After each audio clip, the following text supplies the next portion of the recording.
ભરૂચમાં ડેન્ગ્યુના અત્યાર સુધી 29 જેટલા પોઝિટિવ અને 100 થી વધુ નેગેટિવ કેસ આરોગ્ય વિભાગમાં નોંધાવવા પામ્યા છે। હાલમાં ડેન્ગ્યુનો કહેર ચાલી રહ્યો છે। બીજી તરફ લોકોમાં પણ ડેન્ગ્યુને લઈને ભયનો માહોલ છે।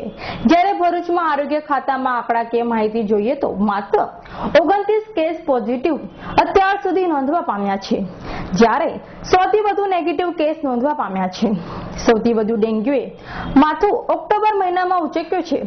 હાલમાં 29 જેટલા ડેન્ગ્યુના પોઝિટિવ કેસના કારણે જિલ્લા આરોગ્ય અધિકારી એક મુલાકાતમાં લોકોને સાવચેત કરવા તાકીદ કરી છે। ભરૂચમાં ડેન્ગ્યુના કારણે 2 લોકોના મોત થયાનું કેટલાક લોકોમાં ચર્ચાઈ રહ્યું છે, તો આરોગ્ય ખાતામાં આવા કોઈ પ્રકારના ડેન્ગ્યુના કેસમાં મૃત્યુ થયાનું નોંધાયું નથી તેમ આરોગ્ય અધિકારી ત્રિપાઠીએ જણાવ્યું હતું। જ્યારે ડેન્ગ્યુના ભય સામે કયા પ્રકારના પગલાં લોકોએ ભરવા જોઈએ તે અંગે લોકોએ એક અપીલ કરવામાં આવી હતી।